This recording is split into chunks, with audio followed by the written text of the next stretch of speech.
Welcome to the Creative Coast's video podcasts featuring Savannah's top thinkers, business people, innovators, and creators.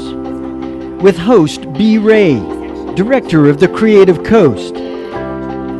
What follows are interviews running on the Creative Coast website this month. You can check out the podcasts day or night at blog.thecreativecoast.org. Actually on the advisory board here at the Creative Coast.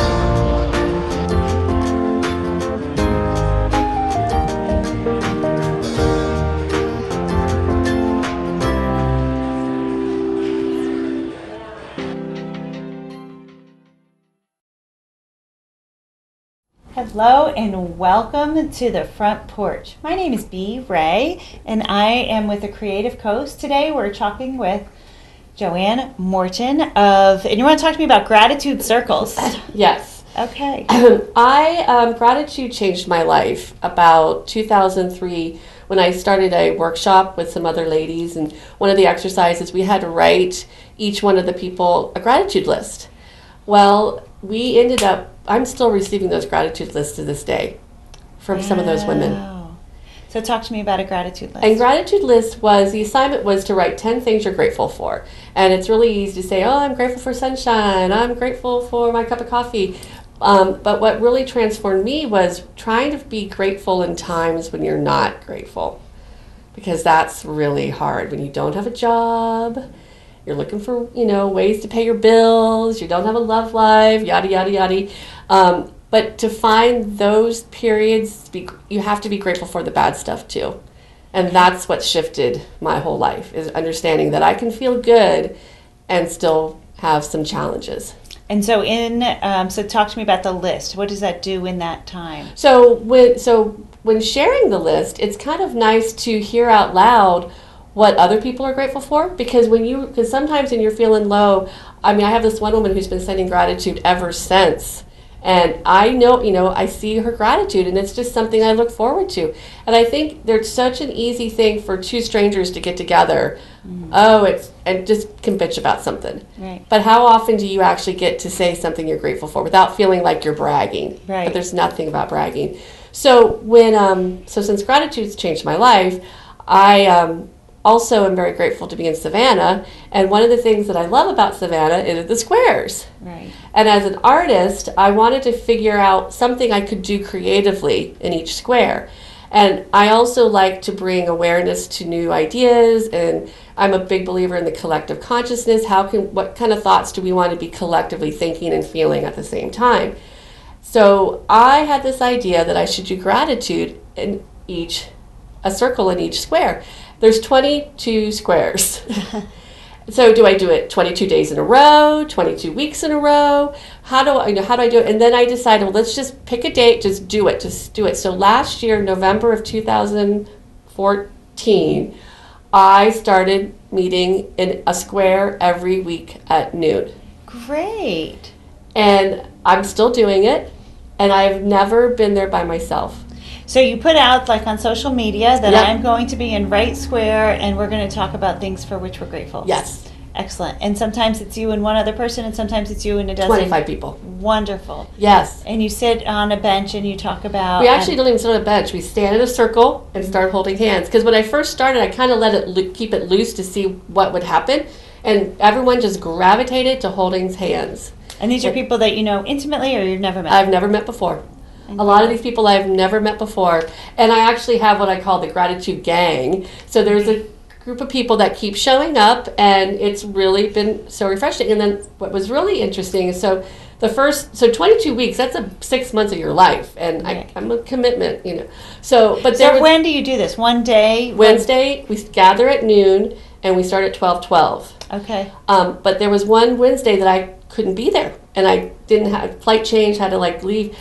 And I got out to California where I was flying to, and I checked my Facebook status, and there was a picture of the gratitude. Great! Oh, that's so great. That's why, now I've missed a few since then, but it's something that I don't want to miss, because even when I'm having challenges, it's something to look forward to. So now we just started our 4th round. So when the first round ended, again, I asked... It's been 80-something weeks. It's been over a year. Wow. Yeah, I guess 8, you're right, math. Okay. And I thought, well, we'll just stop. But no, let's just keep doing it. And we did one at midnight once to do like a mix it up. We've done it in Forsyth Park, but consistently it's every week in a different square. And I've thought about sometimes should I promote this more, but my heart keeps telling me just let it happen. Don't make a big thing about it. Just do this for yourself and invite people to show up. And that's been really like very like it's letting it be, learning how to let things flow, having your intention out there, but not being too forceful on how you think it should go. Mm-hmm. Good So, for you.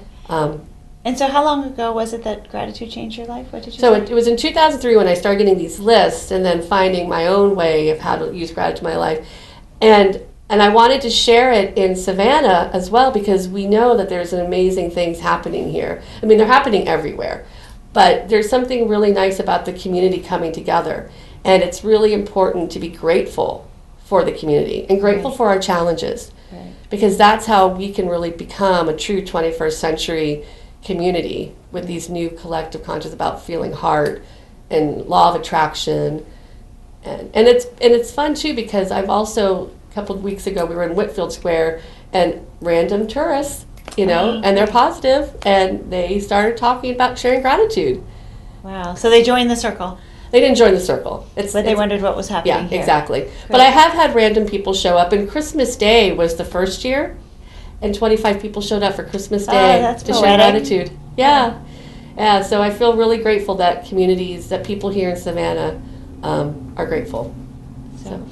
And when you said the list, and someone's still doing this list from 2003, that means every week or month I she writes a list? I get a gratitude list every day in my email box. Wow.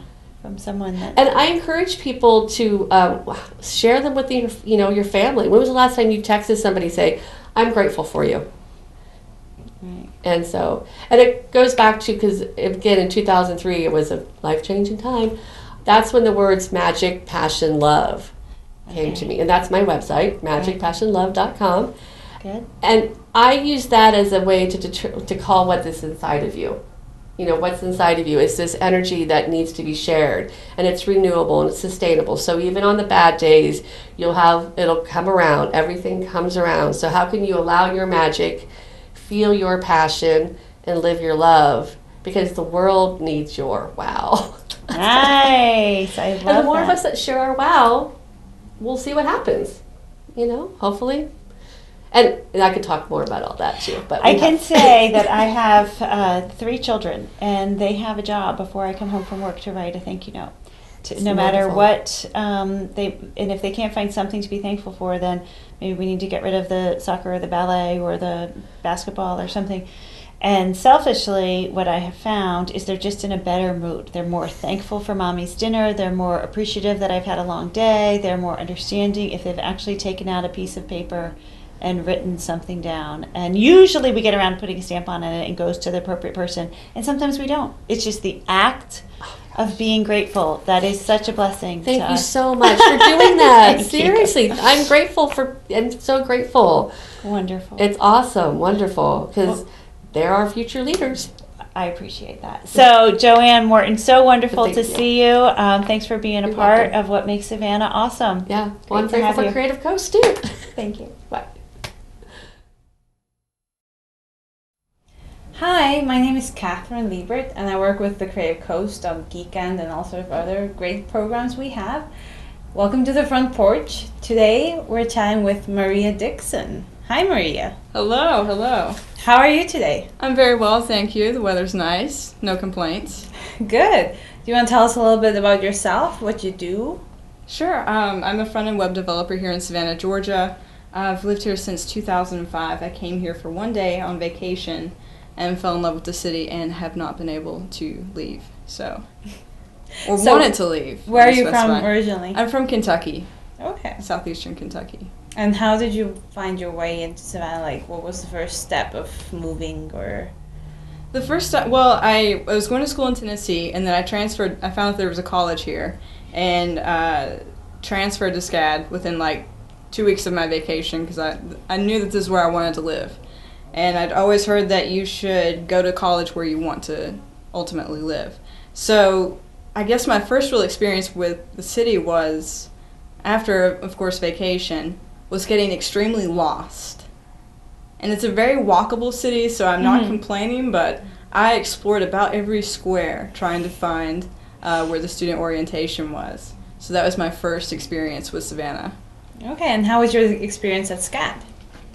I really enjoyed SCAD. I enjoyed the professors, I enjoyed the other students, and a lot of my, which I hope to be lifelong friends, I met through SCAD. Okay. And in front-end development, what's your sort of favorite part of the job, or what do you do exactly on a daily basis? Well, I do a lot of Google searches and a lot of YouTube searches where I just watch like cat videos and just aimless. No, but primarily what I do is I make like what you see on the website.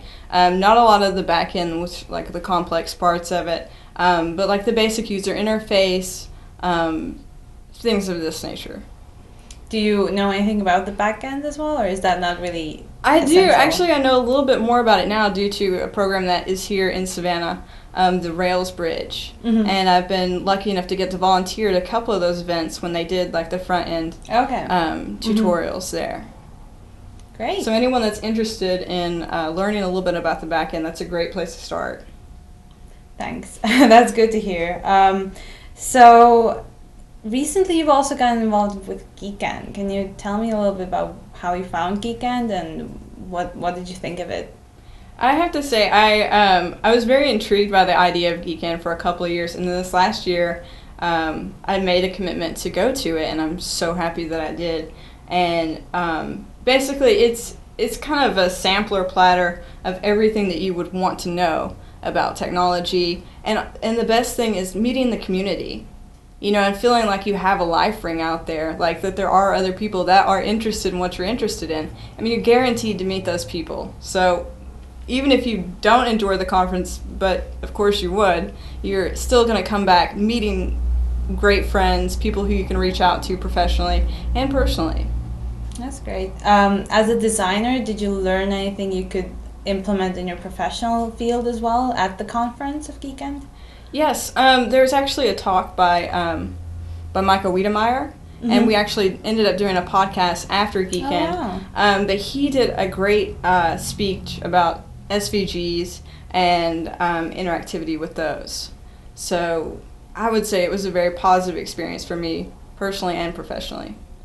So we're going to see you there again next year? Absolutely, absolutely. This year, 2015. And hopefully next year too.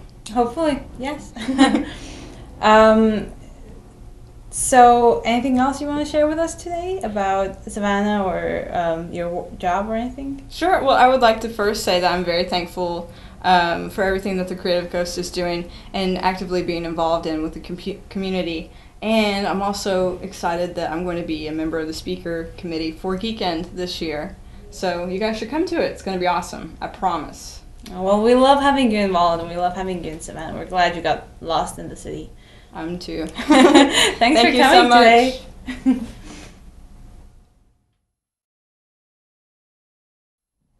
Hi there, I'm Lauren Purcell with the Creative Coast, and we're here with Stacy Jennings, and this is the Front Porch. So Stacy, you are with the Savannah Morning News. And SavannahNow.com. And Savannah Now. So what exactly do you do with the Savannah Morning News and Savannah Now? I'm the Director of Marketing, so I handle the internal and external communications for the company for our whole brand portfolio.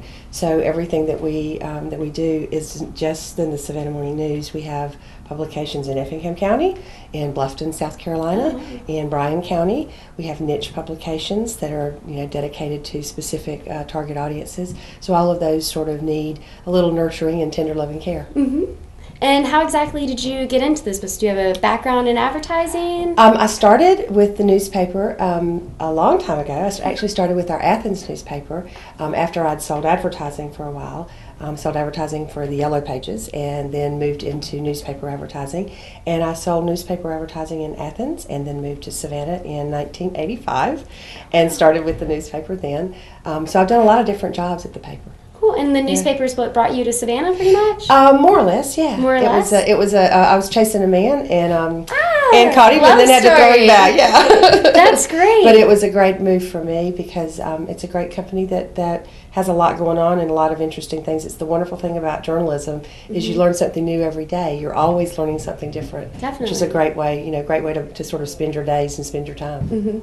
I work for Armstrong's University newspaper, That's the right. Eagle. Yeah, that's so right. You that's told why me it's that. fantastic to hear about that. So a lot of people think that newspapers specifically is a dying publication, and I argue completely against that. And what are your thoughts about it? Well, there's no way that newspapers are dying, not at least in our estimation. We are still printing and distributing several thousand newspapers every day, not as many as we were 10 years ago or 20 years ago, when newspapers were a singular way of getting news for a lot of people.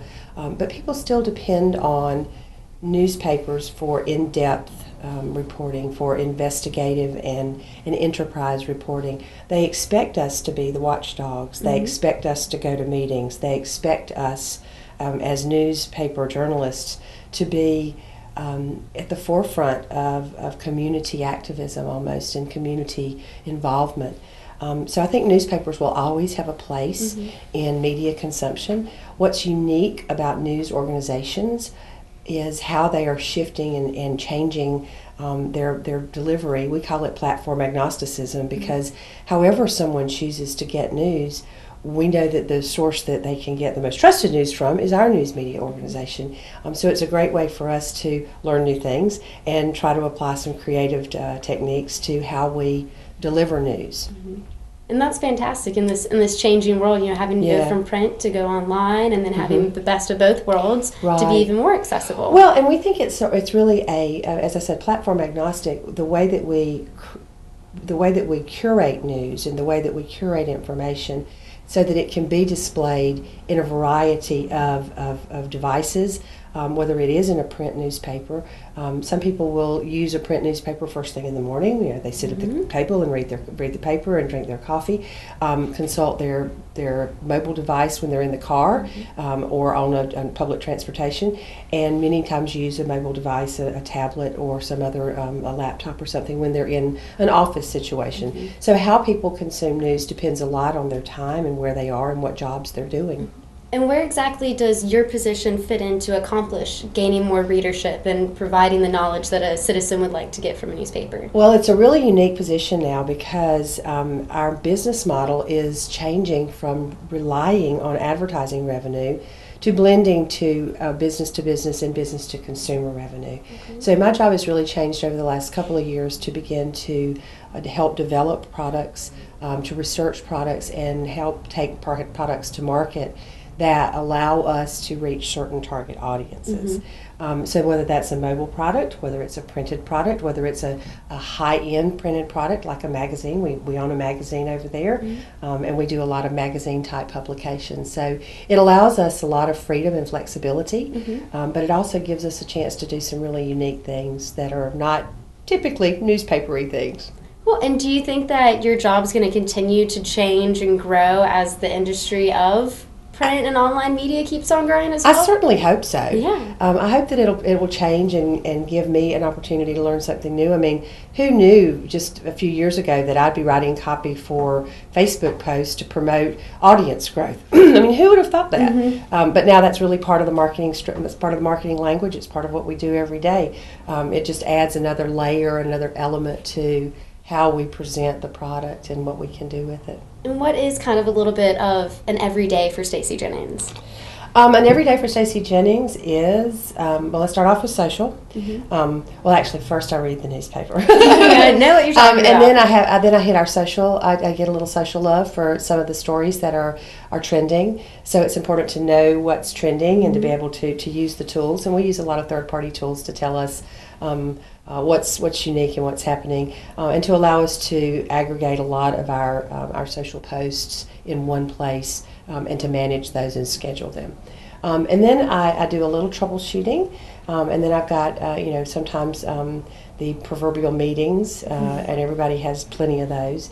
But then it's an opportunity to get creative and do some copywriting.